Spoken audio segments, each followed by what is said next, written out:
So iya mut.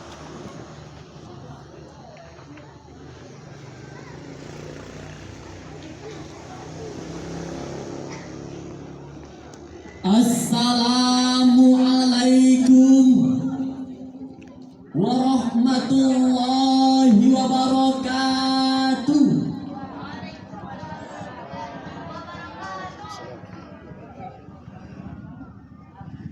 Alhamdulillahi rabbil alamin.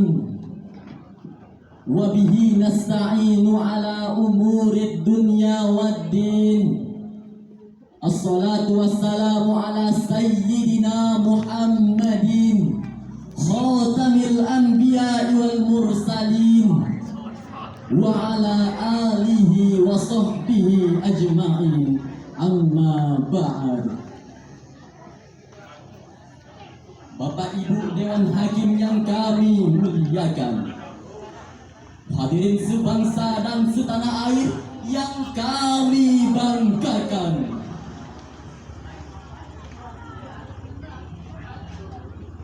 merah putih indah berkibar, melambangkan kuatnya perjuangan bangsa.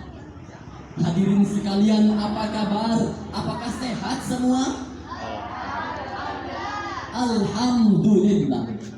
Hadirin rahimakumullah. Terminologi buruh merupakan terminologi yang menjadi perbincangan hampir di seluruh lapisan masyarakat kita. Ironisnya hadirin, bullying atau perundungan bukan hanya ramai dibicarakan, tetapi dalam konteks Indonesia, bullying telah menjadi fakta sosial yang mulai meresahkan. Menurut catatan Federasi Serikat Guru Indonesia, sepanjang tahun 2023 terjadi 30 kasus perundungan di satuan pendidikan.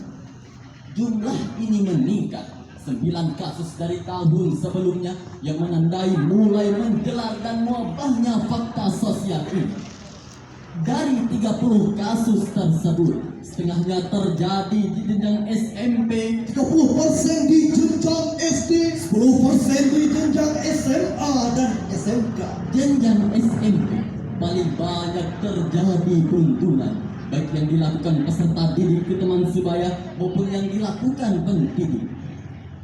Bahkan yang menjengangkan hadirin, Komisi Perlindungan Anak Indonesia mengungkap sekitar 3.800 kasus perundungan di Indonesia sepanjang tahun 2023, dan hampir separuh terjadi di lembaga pendidikan termasuk pondok pesantren. Hadirin, apa yang kita sebut dengan bullying atau perundungan sebenarnya bukanlah hal baru. Para ahli menjelaskan bullying merupakan perilaku agresif yang berulang, disengaja dan memiliki tujuan untuk menyakiti, merendahkan, atau mendominasi orang lain secara emosional, fisik maupun mental. Pengertian ini membawa kita kepada suatu aksentuasi makna bahwa bullying atau perundungan terjadi ketika memenuhi unsur-unsur Ada niat disengaja untuk menyakiti, merendahkan, baik secara emosional, fisik maupun mental. Betul hadirin? Persoalan ini yang mengunggah hati kami bertiga untuk menyampaikan satu topik syarahan Al-Quran dengan judul Bullying dan upaya antisipasinya dalam perspektif Al-Quran, dengan rujukan firman Allah di dalam Al-Quran surah Al-Hujurat ayat 11 berikut lantunan. A'udzu billahi minasyaitonir rajim. Sebentar lah, mulai tahan. Hah? Bismillahirrahmanirrahim.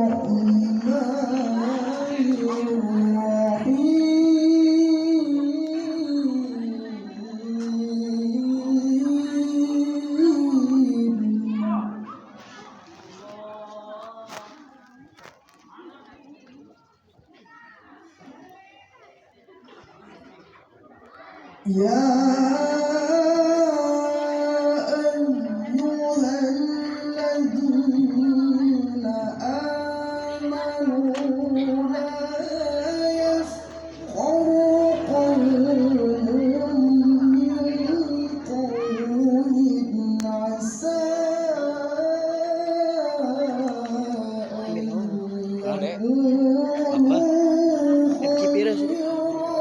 FI Balo. Kira may tampil. Nani? Gani? Sa ilawan. Sida kan awak ni Sarhil. Ano ya jaga satu ko na kami. Hindi. Amin na. Ano pa amin na. Oh, ya sombong na. Ingat beli ano ni. Sombong no, sombong. Grabe modal sombong. Ano yung bukan ngerekam sih itu. Grabe modal sombong. Jar sekian deh. Kaya kau dia. Hah? Kaya kamu. Keras. Saya kena mana? Nggak tahu. Aneh ubed.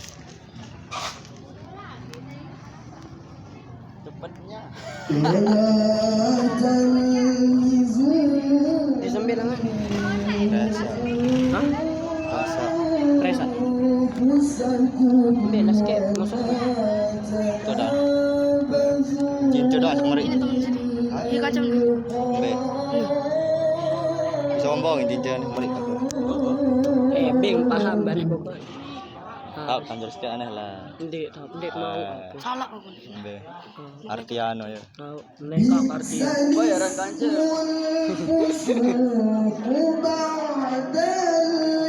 Fake mau lakukan. Wah final mau wah. Jangan mau lagu. Lah perasaan salah. Aneh beda. ومن لم يتب فأولئك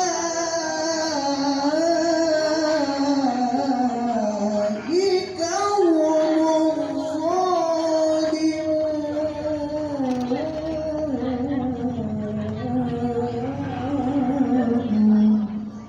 Hamba berlindung di bawah kekuasaan Allah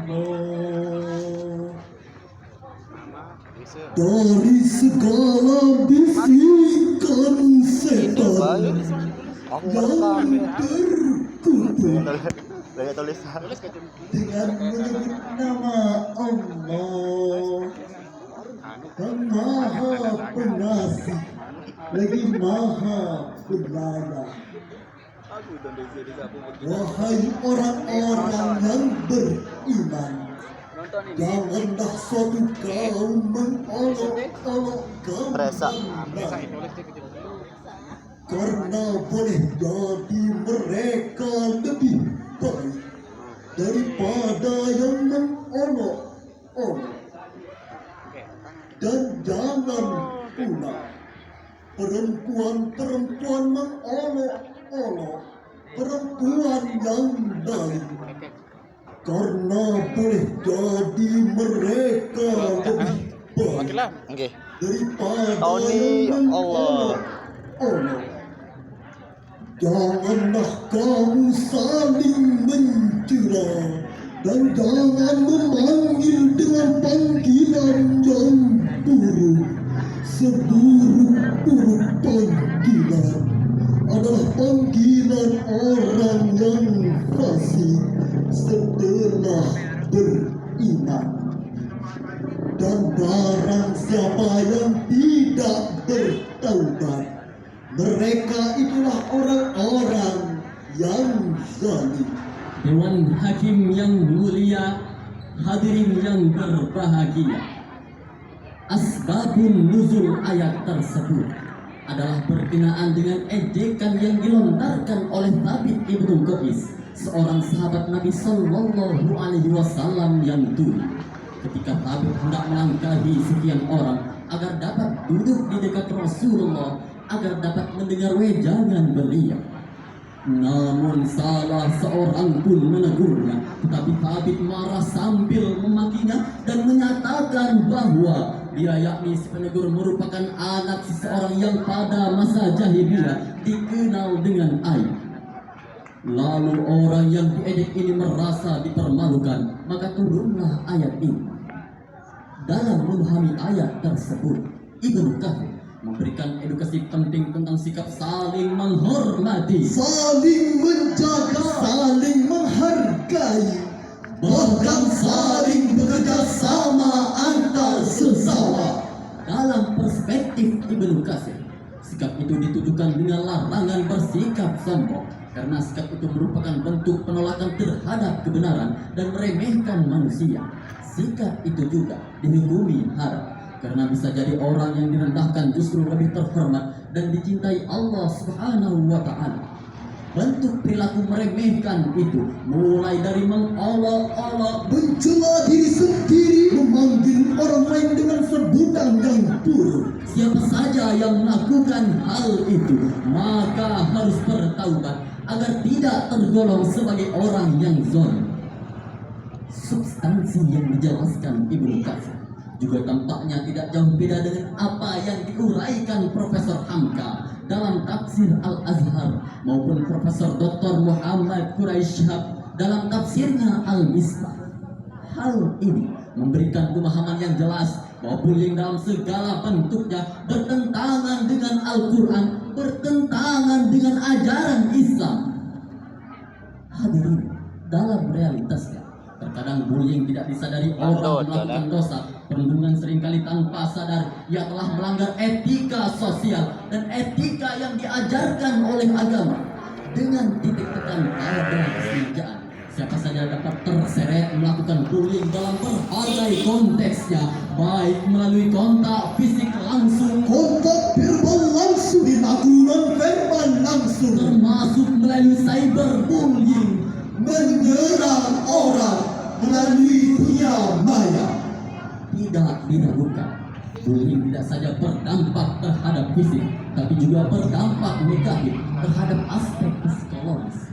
Larangan tegas Al-Quran, larangan tegas pemerintah tentang bullying menunjukkan apabila bullying terjadi, maka pertanggungjawabannya bukan hanya di akhirat, tetapi penjara juga menantinya di dunia ini. Hadirin, tidak ada jalan lain untuk melawan bullying ini selain merekam semangat ukhuwah dan rasa cinta. Tertanamnya rasa cinta antar sesama menjadikan benteng yang sangat ampuh untuk menangkal praktik-praktik perundungan seperti yang telah diajarkan Allah Subhanahu wa Ta'ala di dalam Al-Quran surah Al-Hujurat ayat 10 berikut lantunan. Innamal mu'minuna ikhwatun fa aslihu baina akhawaykum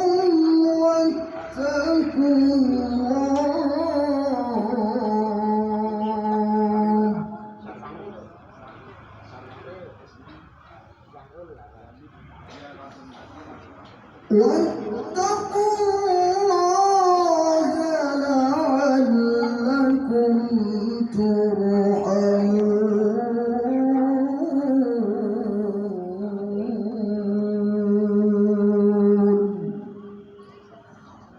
واتقوا الله لعلكم ترحمون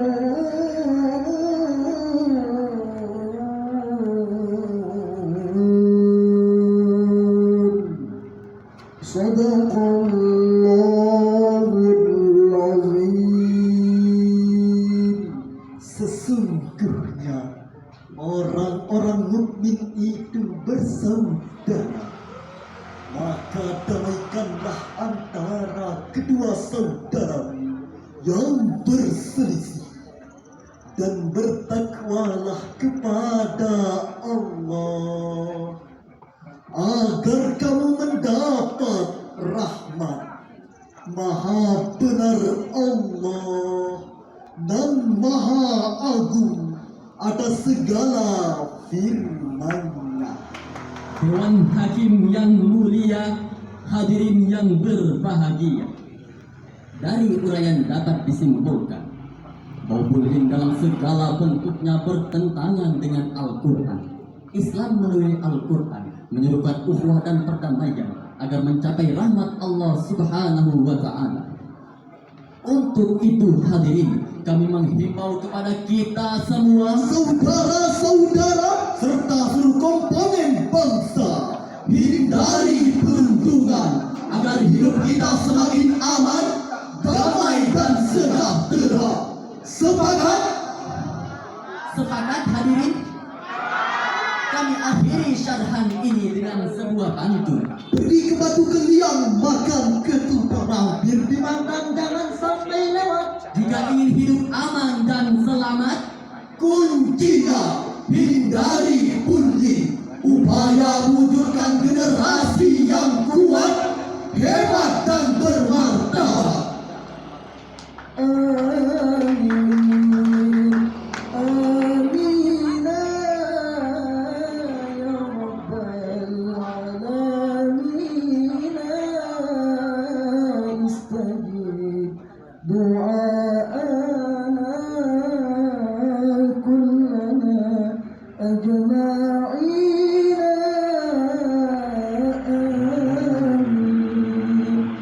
Amin, amin ya rabbal alamin. Istajib du'aana